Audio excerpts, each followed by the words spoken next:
Hey everyone, it's Tuesday, July 21st, 2020. Welcome to the second installment of Weigh-Ins by the Ginger and the Beard podcast.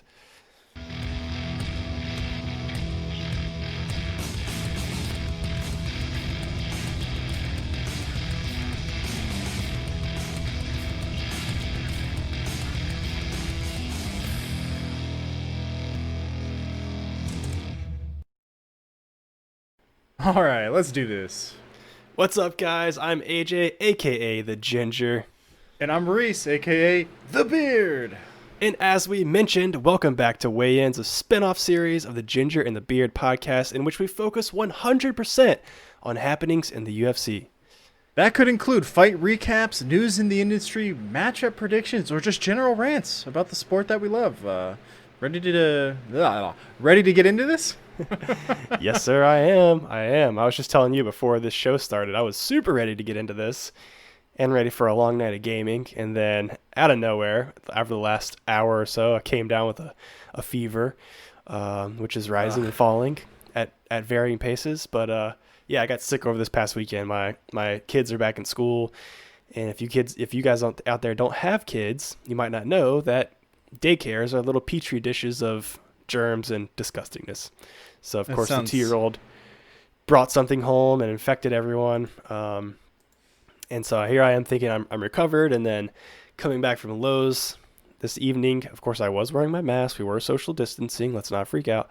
I noticed some aches and stuff. And I'm like, all right, this isn't good. So I checked my temperature and I'm like at 100 and I spiked at 102. It seems to be going back down right now. So don't think it's anything to be overly alarmed about, but I think it's just, this happens to me, I feel like once a year. You know, I get this cold that I feel like is 100% the flu.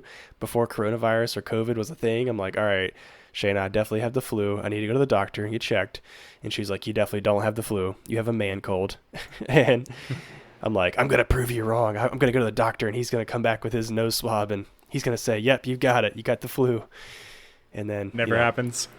It never happens. He's like, nope, just a bad cold, sir. And I'm like, damn it. She's right again. Well, hopefully that's all it is. You know, Yeah. Drink some water, man. Get that going. It really sucks, dude. I hate getting sick, and for you guys, I feel like you guys get sick a lot just because of the kids and whatnot. So let's get you healthy, Yeah. man, so we can play some video games and Yes, sir. and just so Chugging you're that not water. sick. Yeah, dude. Exactly. Let's get healthy, man. That sounds good. What about you, man? How's your last two or 3 days been? Oh yeah, it's been pretty good. This weekend was pretty nice. We did a lot of stuff. It was hot, but we went out, social distanced, and we went hiking. We went to a place called Bear's Den, and real cool scenic overlook, about a mile hike, and got to Nice. sit there. There was a bunch of people there though, so we didn't stay long. We went and had a beer, did some other things. So yeah, I mean, it was pretty nice. I was That's kind awesome, of dude. exhausted. When you go when you go hard like all weekend, and you go, it's like you never had a Sunday. So it's Right. like I'm going on a tangent. I always do, but I wish that everybody's weekends were like 3-day weekends, where it's like go hard for 2 days and enjoy your life, and then rest all Yep. day on the third day. Oh, I 100% agree, dude. Excuse me. You guys are going to have to pardon those coughs throughout the show. But yeah, I've known some people. I worked with a girl one time who like did what do you call it? Like a work study or something like that abroad. And I think it was in, I don't know, Italy or something like that. I can't remember. But anyways, she was talking about how like different cultures are like 100% centered around, life versus work. America's 100% work, and they're like, no, we're going to squeeze every hour we can out of you. And then hopefully you can recuperate over the weekend. But I agree with you, man. Yeah, dude. I feel like it's more humane for us as humans to enjoy our lives a little bit more. 2 days isn't really. Give us a break. Give us a break. Yeah, man. I feel like we could Yeah. get everything that needed to be got done in a shorter. Anyway, Yep. let's talk about some fights, dude. Let's talk about Let's do that. UFC Fight Night 173. Figueiredo versus Benavidez. Where do we Yes, start? the hardest to pronounce title fight in recent I know. memory. Yeah, dude, Where do we start? definitely.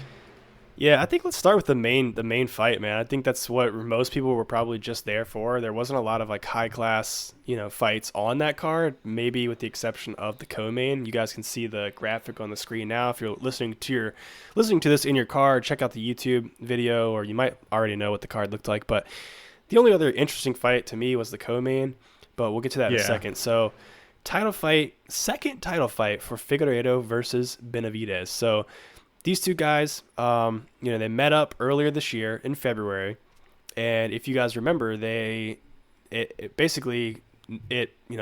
title was handed out because Dieveson missed weight by a few pounds, whatever it was, and ended up winning the fight. So he basically forfeited his belt by winning, even though he did win by KO in kind of dominant fashion. So they met again a couple days ago. Wow, and it was much of the same. I think Benavidez won the first round during their first fight. A lot of everyone was kind of saying, okay, well, it was controversial. Benavidez won that first round, and then there was a head clash in the second round, and that kind of like, knocked Benavidez for a loop a little bit there, and Yeah. Figueredo just kind of capitalized on that. But it was like, that wasn't. It could have went differently maybe if there wasn't that head clash, and so they had to do the rematch. But oh my gosh, dude, Yeah. what a dominant performance by. I mean, what was it? It was. I can't say his name. Figueredo. Figueiredo.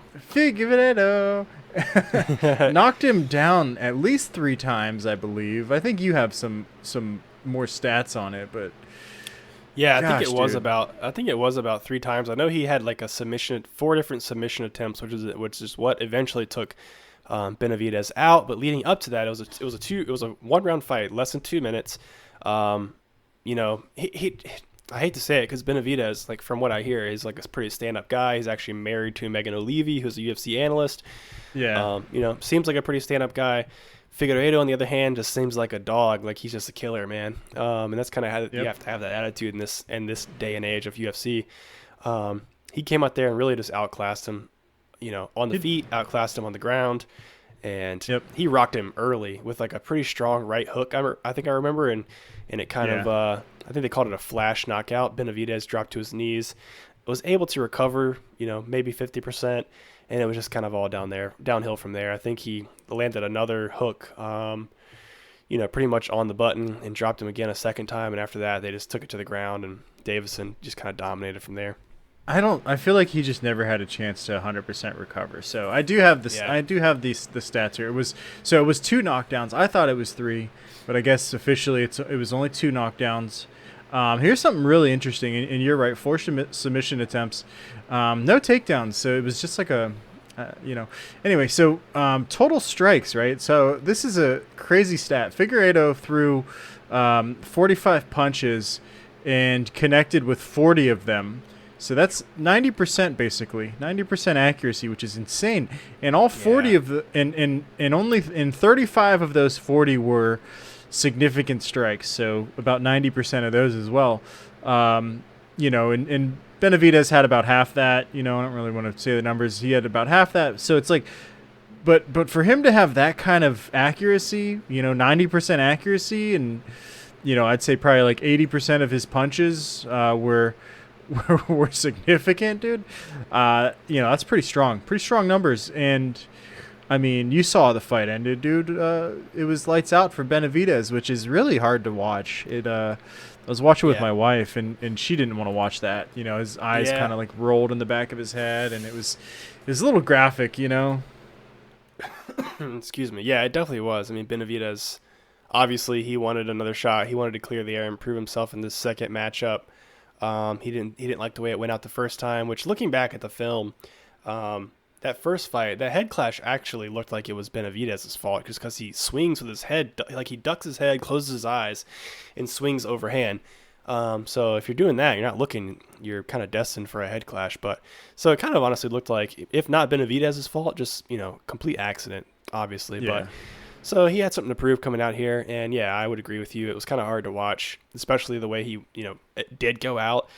Davis had such a such a nasty rear naked choke, from the back, and stretched him out, like had the back arched, had the legs locked. There was no getting out of that one. But Benavidez refused to tap, just because of what he wanted to show, and he went to sleep.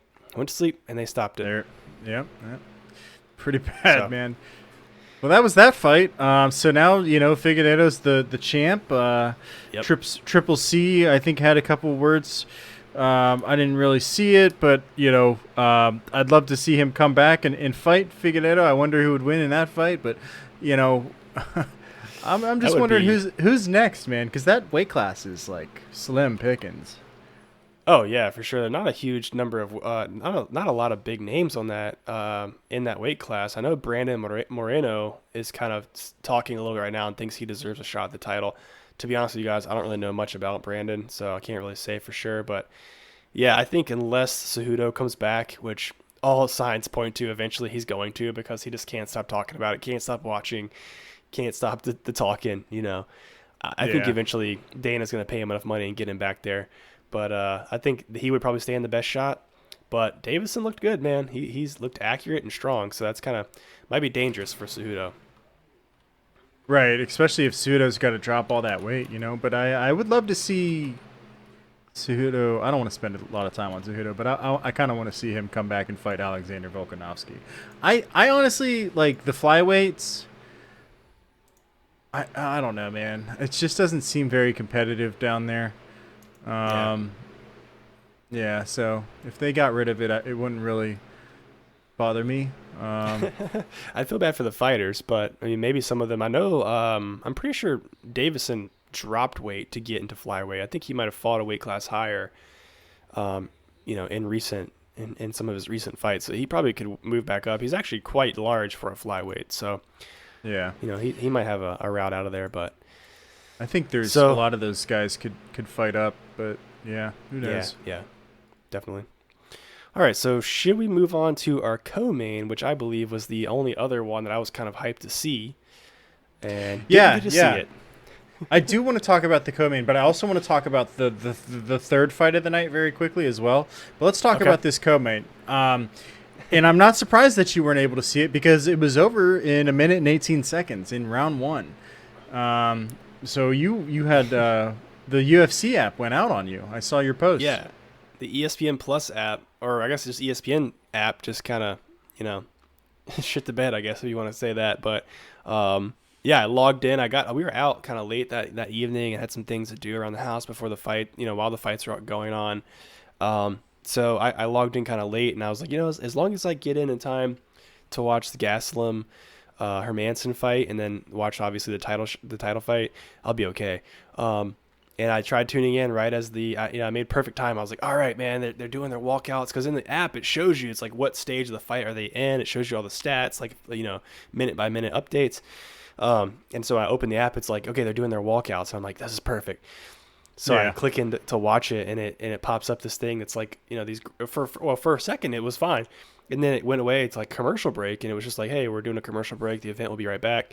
And then eventually it was like, something's not right here. We're trying to get this resolved as soon as possible. So I'm like closing the app and reopening it furiously and just trying to do anything I can. And eventually I'm like, all right, whatever. Let me go get my laptop, open it up there. And by that time, the fight was already over. I missed it. I was like, no. Yeah. This one fight that I was looking forward to. Oh gosh, dude, it was very fast. I mean, they were standing. A couple punches were thrown. I think Calvin actually initiated the takedown, and put Jack on his back. But Jack's fine on his back. So not a whole lot of damage to Jack on that one. And then, he eventually got a hold of Calvin's leg. He got him in a kind of odd position. He attempted it once, and Calvin was able to get out of it. And then the second time, he got a nice, he got a really good catch on the ankle. So he had him with a heel hook, and everybody was kind of saying, during the commenters were like, well, he needs to be kicking on Jack's butt, basically, to get out of that, to put some pressure and kick out of that. And he wasn't. He kind of just, he kind of just like sat there and was just waiting to see, okay, well, is this going to be enough damage for me to tap, or, so, Right. you know, I don't know, man, kind of weird. Um, I, I like, Gastelum. I wanted to see him do better and whatnot based on his fight with Adesanya, Yeah. but just Yeah, I guess different types of fighters, right? Yeah, absolutely. I mean, he's kind of had a rough go. I think he lost his last one before this to Daren Till. Darren Till. There we go. Thank you. Yeah. So I had high hopes for this fight for sure for Gastelum. I knew Jack Hermanson was dangerous, obviously with the severe reach and height advantage. I think we even said on Friday, kind of previewing the show. Or sorry, let me back up. Yeah, it was Friday. Previewing the show, we're like, if they go to the ground, Jack could definitely use his lankiness to submit Kelvin. He's a black belt in BJJ, so, and that's exactly what happened, So it's kind of unfortunate for Gastelum, but hopefully he'll keep his head high. He'll definitely be dropping a little bit further in the ranks, I believe. He's already at number 7, so we'll see where he ends up after that. But the question is, what's next for the Joker, Jack Hermanson? Yeah, especially in this weight class, man. Jeez. Yeah. So, yeah. He gave like a breakdown of what he's expecting to happen. I don't know. Did you catch that at all? Yeah, I saw it briefly, and I believe that what I saw was that he's looking for a title shot next. I think he wants. He may want he may want the Robert Whitaker fight, even though they've got Darren Till. My thought is that I could see them giving him.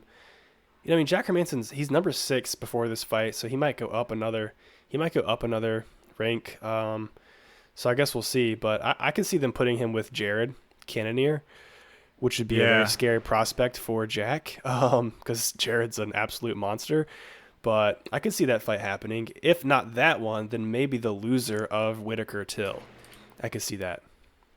So I need to pull him up real quick because I know that he lost recently. And I'm just trying to remember who he just lost to, because I think it was Jared Cannonier. He just fought Jared Cannonier. Oh, did he? Lost, okay. Yeah, back in September 2019, he actually lost to him to break his 4-fight winning streak. So I think in his mind, and I remember now what he said. In his mind, he's gonna fight the winner of Darren Till versus Robert Whitaker, and whoever wins that fight is going to go and he thinks Cannonier is going to be fighting for the belt after whoever wins Costa versus Adesanya.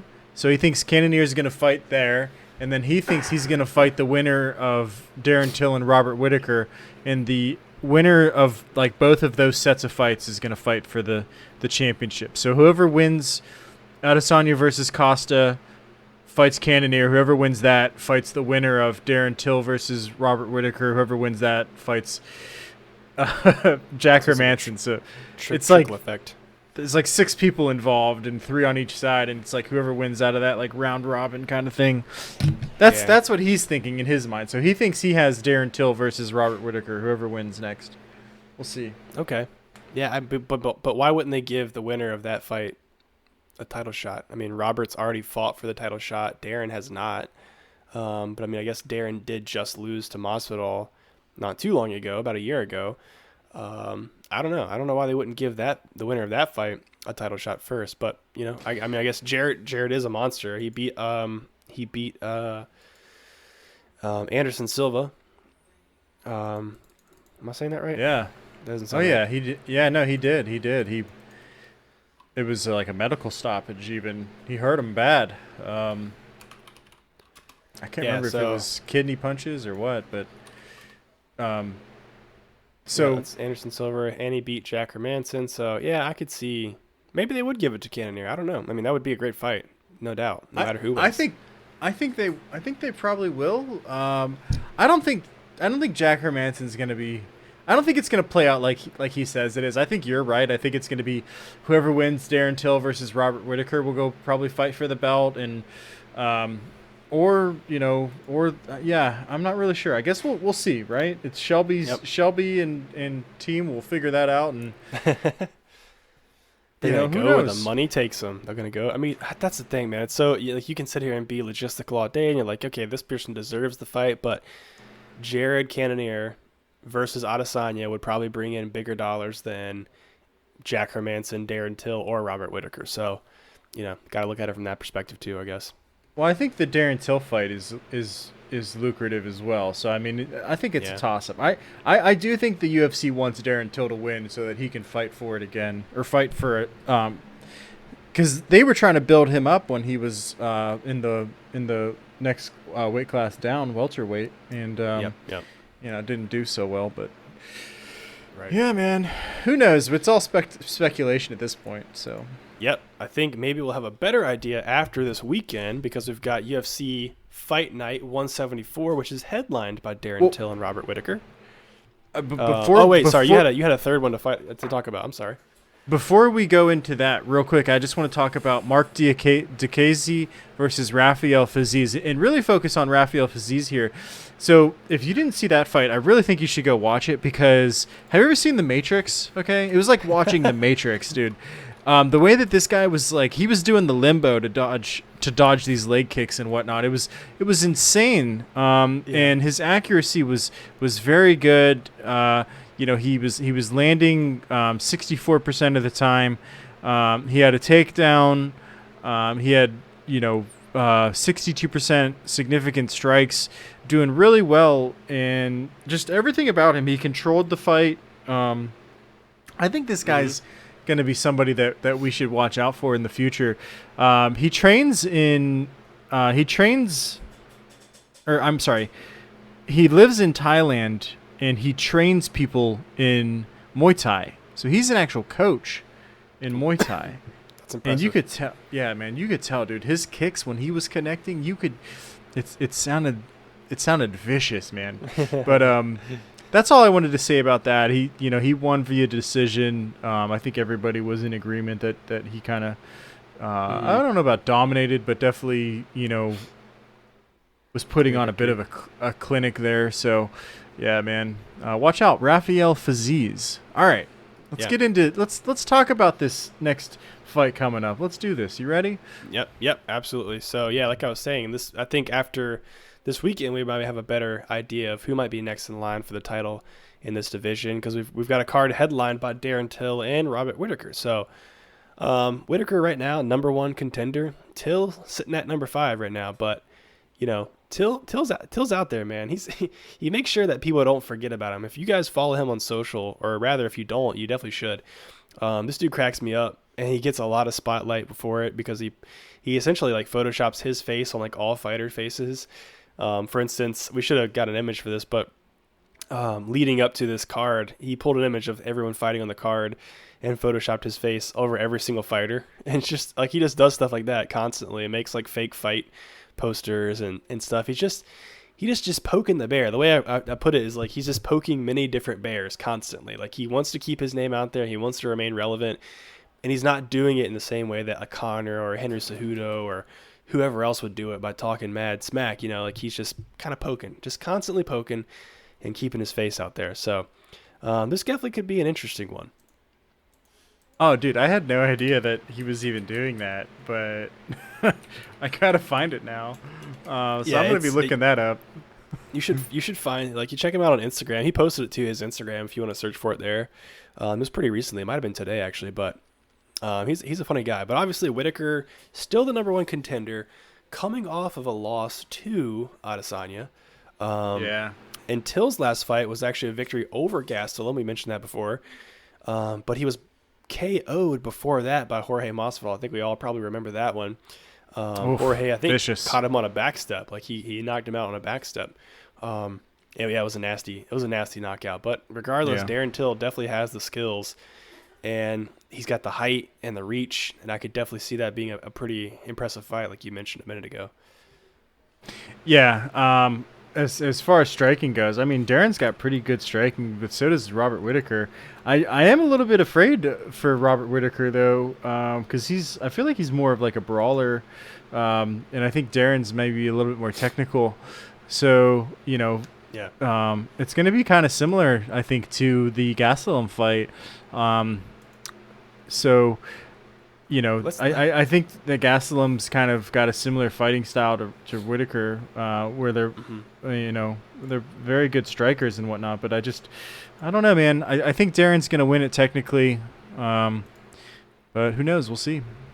Yeah, we definitely will see. I'm just looking back at Robert's kind of rap sheet right now. The Reaper, his nickname is, since 2015. Let me just rattle off some names for you guys. Names that you will 100% recognize. Uriah Hall. He beat Uriah Hall. In 2016, he beat Derek Brunson, and he also beat Rafael Natal. In 2017, he beat Yoel Romero and Jacare Souza. In 2018, he beat Yoel Romero again. 2019 is when he kind of fell from grace and got beat from Adesanya. So he's really just coming off a one-fight loss right now. So this could be interesting. Yeah, but the guys that he's beaten, man, that's insane, you know? Yeah, I mean, Darren Till's got some wins. But I don't know about for that caliber, you know? So, yeah, definitely. I'm excited to watch this one. ESPN Plus app, don't fail me now. Yeah, fingers crossed. I think this will be one of the larger challenges, if not the biggest challenge that Darren Till's had so far. He kind of blew it during the Woodley fight, you know. I think he could have definitely done better during the Woodley fight. But anyway. All right, so moving on. We've got some crazy fight. Like, this isn't another one of those fight nights where I'm just like, I can't believe this is free. Yeah, dude. So Mauricio Shogun Hua versus Little Nog, Antonio Rogero Nogueira. This is their third fight. Can you believe that? These guys have been fighting. These guys have been representing the MMA community for over 20 years now. That's and insane, dude. I know, isn't it? It's crazy. They're definitely way past their prime, obviously, if they've been fighting for that long. They fought for the first time 15 years ago, and again, and I think that was in Pride. That was in Pride back in the days of Pride. And again, they fought at UFC 190 in 2015. Shogun won both of those, you know, so this is, you know, we'll see if Nogueira has aged well, you know, see if he's gotten any better with age. He's very happy to be fighting his last fight, though. And I'm saying that because he's saying that after this fight, he's officially retired. He says he won't fight again in the octagon or anywhere else. So he's going to hang up his gloves finally, which is definitely due. I think these guys, like I said, well past their prime. And, you know, I'm not sure why they're still fighting, but I think it's just one of those things. You know, you start getting old and you don't want to lose that little spark you got there. So they just want to get one last fight in. Both of these guys are very happy to be fighting against, you know, the opponents that they have. And they recognize that each other's, you know, kind of legendary status in the sport. So, you know, a lot of respect between these guys, it seems like. And, you know, we'll see. Sure. We'll see how it goes. Yeah, I'm looking it up right now. I don't have these facts off my head as much as you might think. Randy Couture actually was the oldest fighter in the UFC when he retired in 2011 at 45 years old, and Rogero is 44 right now. So he's definitely up there.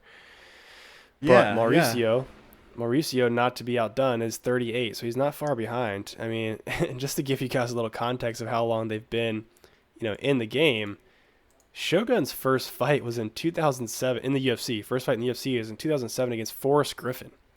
He then went on to fight Lyoto Machida, Chuck Liddell, and Mark Coleman. So he's been, you know, he's fought the legends. He's seen the best of the best. So, you know, that's why the people have so much respect for him. Yeah. And Little Nog's been doing it for a long time in Pride. You know what's crazy is, like, Daniel Cormier is like 41 or 42 years old. You know? Like, but he's still in like top peak condition, right? Like these guys are past their prime, and it's like DC's still doing it, you know? Yep. It's kind of crazy. Awesome. Kudos to those guys. So moving on from that, if that's not enough for you, if you are not yet entertained, let's throw another one out there. Are you not entertained? Are you not entertained? Alexander Gustafsson coming out of retirement to face off against Fabricio Verdum. How crazy is that? That's a pretty intense fight. Yeah, man. Alexander seemed like pretty much just out of the game after his loss to Anthony Smith. Mm-hmm. And, if you look on social media, he's moving up to heavyweight for this fight. And Yep. he's looking like he put on some weight, not in a bad way. He looks like he put on some muscle. And I don't know. I'm pretty excited about this dude. I Go ahead. I was just saying, yeah, I think Alexander is definitely a fan favorite in the UFC community. So I know a lot of people are gonna be excited to see him come back. Verdum's kind of another one of those guys, been around forever, and he hasn't what is it? He hasn't had a win since 2017. Didn't fight at all in 2019, so he's kind of been out of the game for a lot longer than Gustafsson. So that could definitely play into it. I think Gustafsson's only been retired for a little more over a year, which is not, uncommon for fighters to go a year or more without a fight. So, I think he's probably in the better shape. I mean, it's hard to say, but, obviously him moving up, he's been building muscle, so he's been working out. So I feel like he's already kind of got a leg up going into it. Yeah, and I mean, Gustafsson clearly is the better striker. Like, he's definitely a striker. Verdum's, I would say, probably way better ground game, being that he's, a black belt in jiu-jitsu and he wins most of his fights via submission. So, it's another one of those stylistic things where if it's going to be on their feet, then I think Gustafsson will probably take it, and if it goes to the ground, then that gives that's Fabricio's world, and he might get a submission. So they're both coming off losses though. I think Gustafsson lost to Anthony Smith by submission in June. Fabricio lost to Alexei Olenek, and I think that was also by submission. Correct me if Most I'm likely. wrong. No, actually, decision in round 3 decision. It was decision. Okay. Yeah. Yeah. So they've both been fighting at the top. Gustafsson. Some could say that he probably fought well enough against John Jones during their first fight to deserve the championship, but didn't. The luck was not in his favor that night, so wasn't able to get it. And, Fabricio, everybody knows they went to Mexico, and he fought, gosh, why can I not remember his name right now? The legend. Oh my gosh, the legend, dude. Hold on. No, I can't remember his name. Are you talking about Fabricio still? Yeah, Fabricio. Alistair? No, it's definitely not Alistair. It's the main champion that came back recently, fought Ngannou and lost pretty quickly. Stipe? Talking about Stipe? Nah, you'll know it as soon as I say it. You'll be like, oh yeah. Walt Harris? Cain Velasquez. Cain Velasquez. Yeah, dude, that makes Cain sense. Velasquez. Yeah, he came back and beat Cain Velasquez, he was like super underrated, and he won the belt. Yeah. But then he lost. Then he lost immediately afterwards to Stipe, and he's been kind of on and off ever since then, and hasn't had a ton of success. But maybe that changes. Who knows? Can't count a guy out, right? I'm still rooting for Gustafsson. Yep. I'm rooting for him, and also my money's on him. Not actual money. I'm not betting any money on these fights because they're insane fights. Anything can happen, Right. especially the heavyweight division. But my hypothetical, fake phantom money is on Gustafsson. Yeah, dude, I'm right there with you, dude. Same thing. One interesting thing, a little bit of smack talk, I guess you could say, is Gustafsson claimed during a recent media scrum that he had broken Verdum's nose during training. And Verdum's denying that, but Gustafsson said he sparred with Verdum back in 2012, and he beat him up pretty bad, is what he claims. And Verdum confirmed they did indeed spar at a California gym, but said it didn't go quite the way Gustafsson remembers. He said, "I don't remember that. I think he made that up a bit. He cut my nose, but he didn't break it. And you don't talk about that. You don't talk about training, but he remembers." So, yeah, that's not interesting. cool, Not It's a cool. shot How you below the got- belt. Yeah, so maybe a little smack talk there, right? Bringing up some Little bit. some ancient history, but Yeah, 8 years ago, might have scratched his nose a little bit and potentially beat him up, trying to get under his skin. We'll Gave him a see. little, gave him a little ouchie back in the day. Yeah, yeah. Who Not like knows, not like man? all fighters haven't had their nose broken at some point, but fair Yeah, enough. yeah, exactly, exactly. So those are the big three fights. I think those are the main ones. What Yep. else we got? Yeah, I've got one more that I want to kind of talk about, and this guy's name I'm not going to pronounce it right. Most likely, his name is Kamza Chimaev. I'm gonna throw that out there, and hopefully somebody doesn't berate me for getting that wrong. But this guy fought. You might remember him. He's a kind of relative newcomer to the UFC. I think it was his debut on July 15th. He beat John Phillips by submission using his kind of wrestling skills. And I think this guy's been around. He doesn't have a ton of professional fights, but he's been in some other promotions. I think in Sweden, maybe. I could be wrong there too. But he's fighting again on this card 10 days after his last fight.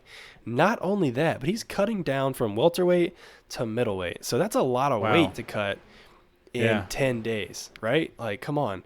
I mean, I guess he probably walks around, you know, at maybe middleweight weight, you never know, and cutting it might not be that hard for him, but that just seems like a lot to me. And also not a lot of time to prepare for your next fight.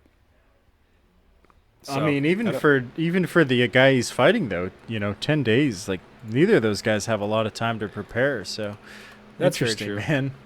Fair point for sure. This guy's name is Rise McKee, and I think looking back right now, he's been around. Actually, no, this is his debut. This will be Rise McKee's debut. I don't know a lot about this guy, but I think he's kind of an up and comer. He's got more fights than Chimaev does, so I'm not sure which promotion that was with, but um, yeah, could be interesting. We'll see how it goes. I love seeing new Yeah. talent come into the sport, just like you were talking about earlier.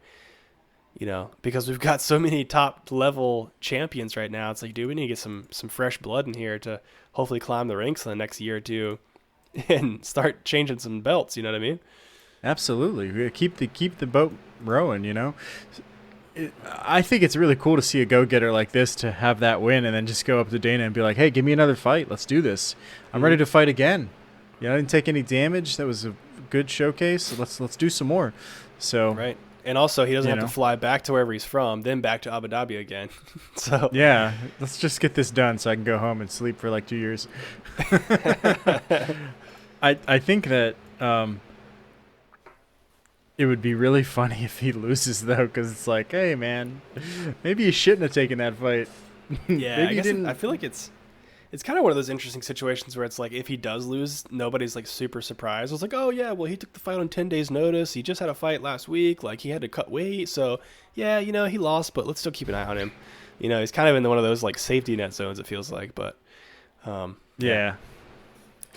Yeah. So Gilbert Burns, who was supposed to fight instead of Masvidal against Yep. Usman, very happy with a negative COVID-19 test he just received yesterday on the 20th from Access Medical Labs. Showed it on his Twitter feed. Just big old negative right there. Shows it negative, and he says he cannot wait to fight for the title.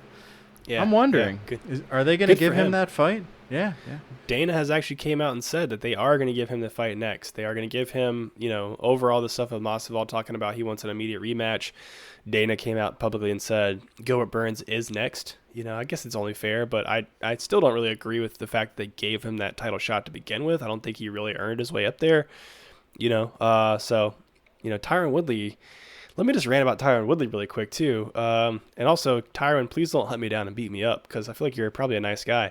But his last few to a handful of fights have been pretty poor, displays of his athletic ability and his fighting, experience. We can all say that for sure. But not only that, I actually watched, I don't know if you've ever heard of the show, but Dwayne "The Rock" Johnson, the People's Champ, hosts a show on NBC called The Titan Games. So it's kind of like an American Ninja Warriors spinoff where it's like all these super strong men and women athletes.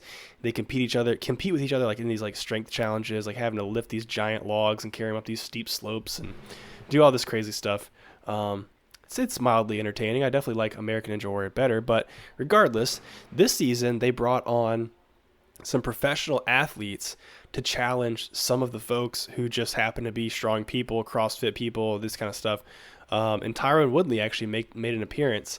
I'm not sure if the episode aired on Sunday, but that's when I saw it. Was for the first time was on Sunday.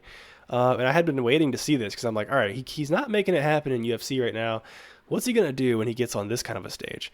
And guess, I don't want to, spoiler alert here, you guys, you want to fast forward for, 30 seconds or a minute or something like that. Give you a second to do so.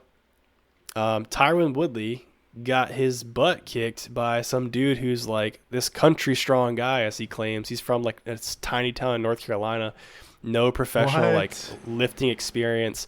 The dude just grew up on a farm, and he's just got, he's not like super cut up like a lot of the athletes are. He's just a pretty stocky, shorter guy. And he just wiped the floor with Woodley. It couldn't have gone any worse for Woodley. Yeah. So, and then afterwards, Woodley, of course, had some words, and he was like, I'm coming back for you, man, because he gets like a second chance for whatever reason. And also said, like, I could go fight a 5-round fight right now in the MMA. I'm like, bullshit, you could. Yeah, and it's not like you're going to win that fight anyway. Yeah, you could go fight the fight, but like just sitting on the cage and getting fucking pummeled isn't fighting the fight, Woodley. Yeah, so. Exactly. You could stand there against the cage and throw a couple punches for 5 rounds if you didn't get knocked out, but I just thought that was funny. I was just like, dude, Woodley's just letting us down everywhere. I think it's time for him maybe to observe another career path. He Honestly, has a good, he's been an analyst before. He's been on the stage, behind the desk. I don't know why he doesn't just pursue that. I don't know. He seems like a crybaby, in my opinion. And just like Dana said, they've had so much flack back and forth, and it just seems like he just seems like a crybaby. He seems entitled, For sure. Yeah, dude, I don't know. I don't know. I'm happy he doesn't have the belt anymore. Usman is, in my opinion, a much better champion. Oh, yeah, 100%. So, with that said, we kind of just gave our fight predictions of how some things would go. I want to make a quick call out really quick. We have something new that you and I haven't really had a ton of time to kind of talk about, but I just want to kind of gauge some interest here from our UFC fans or like-minded folks here. We just added a forum to our website this week. It's still kind of in the works. It's still pretty bare. Not pretty bare. It is kind of bare. It's kind of a wasteland at the moment, but we are building it up slowly but surely. But if any of you out there are listening and want to check that out, we actually have a UFC shenanigans thread where you can put up your fight predictions for upcoming fights, and we can all kind of have conversations about that. We'll put our predictions there as well, in addition to having him here in this show. But just want to throw that out there. If you guys are interested, make sure you check out thegingerandthebeard.com and then navigate to the forum page and drop a little post there. Yeah, guys, come check it out. Leave us your thoughts. Let us know who's going to win. Who's going to win next? Who do you think talks the best shit? Who deserves the next title fight in all of this? And who deserves the boot? Who do you not want to be a champion anymore? So, yeah, let us know your thoughts. Absolutely. So we got a little bit of shit talking to talk about, huh? Oh, yeah. Speaking of the shit talking, we got something to talk about. I'll kick us off. This one I thought was pretty hilarious. All these things are funny. This is what keeps people kind of interested in the sport and brings them into the events and stuff like that. So as long as the fighters are being cordial about it, they're not getting too aggressive, they're not making fun of people's wives like Conor McGregor, definitely across the line there. Yeah. Excuse me. Then I think it's totally cool. It makes it more exciting to watch the fights. It gives them some fodder to build up those, pre-rolls on the fight card. So I'm all about it. But this one comes from Sean O'Malley. Obviously, his division, Petr Yan, just took the title in his fight a couple weeks ago. And Sean O'Malley goes on an interview or on Twitter, I can't remember, and says that Yan is probably dreaming about me. So, Sean O'Malley is still only ranked 14, but he's looking to climb quickly. There's no doubt about that. He's been calling people out left and right since he won his last bout. And to quote him, he says, "I'm talking a lot of smack about Petr, Cody, which is Cody Garbrandt, Henry Cejudo, and all these dudes, and they're all replying. They all know that it's a realistic fight in the future. They're not taking it as a joke. They know it's serious business." So nice. I found that to be very interesting. I think it's serious business too. They should all be taking it as serious. I mean, I think he's proven his skill with his striking, man. It's been fantastic. And he's kind of well rounded. So I do want to see a fight against Cody. I don't want to see him fight Cejudo just yet, but I do want to see a Cody fight. And then if he beats Cody, maybe a Peter Yan fight, and then we'll see what happens after that. Yeah, do you think that he could beat? Go ahead. Oh, no, I was going to say, I think Cody would definitely be the most logical next step, even though, honestly, I've said it before on the show, I kind of feel like he needs one more proving fight to get up that high. I think Cody's ranked maybe number 5 or number 4 or something like that after his last victory. So I kind of feel like they should follow the ladder a little bit. But then again, whoever's bringing in the money, let them have a good shot. I do think a Cody fight would be an amazing fight to watch. It would 100% be on a pay-per-view, if not like a fight night main event. I think that would be great. It would be great to see him go. I actually would prefer it to be a fight night main event because I'd like to see what Sean's got in those championship rounds if he makes it there. You know, if he doesn't take the person out in the first round like he has historically, or if he also doesn't get knocked out before that. Yeah, maybe he should go fight Rafael Assunção and see if he can do what Cody did, and then he can fight Cody, and then who knows where it goes from there. But that's a good path. Yep, I agree. So Henry Cejudo, mentioning Henry, calling out Peter Yan as a rent-a-champion and Sugar Sean as a dirt Q-tip.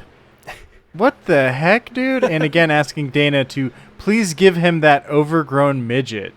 Yep. What? Speaking of Alexander Volkanovski, that's who he's referring to. Oh my God, dude. Yeah, definitely Cejudo's words, not ours. We do not endorse the use of that word for referring to people, but yeah. He's just stoking the fire, isn't he? Yeah, the dude, he's been like retired for 2 months? He just can't get over it. Like, you shouldn't have announced your retirement if you didn't want to retire. Maybe he's just looking to, work his way back in just so that people can praise him once again, And I know he's also looking for potentially going up to fight for a third belt. So it would make him quadruple C, which I think we talked about last week. Or last episode. If he fought Alexander Volkanovski, man, that would be... I don't think he's going to be able to do what he's done to these other guys, right? Because Volkanovski's, he's a big guy, he's not tall or anything, but he's pretty stout, and I don't think Cejudo is ready for that weight class. But who knows, man? Who knows what he's got going on in his brain? Oh, absolutely. Absolutely. Yeah. So just kind of taking us out of this section and kind of rounding out our episode, I thought this was interesting. Fight Island. So we've had this weekend will be the 4th fight, I think. 4th? I thought that was the 2nd. So last week was the 2nd. Okay, maybe this week is the 3rd.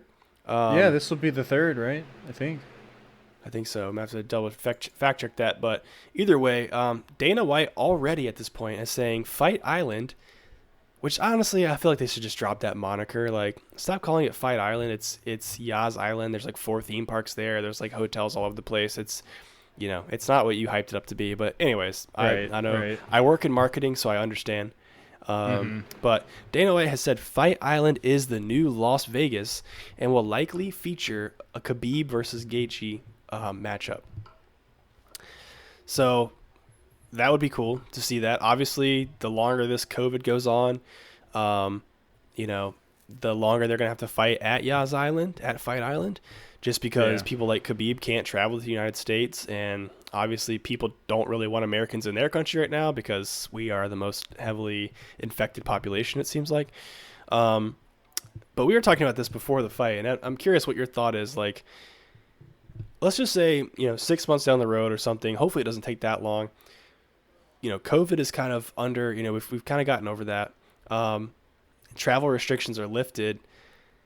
Is it fair to continue taking people to Abu Dhabi from America, from anywhere in North America, from, all these different countries, flying them out to Abu Dhabi with like complete opposite time zone and having them adjust their sleep schedules, adjust to the acclimate to the climate, and and have them fight these 5-round fights. Is that fair to do to your fighters?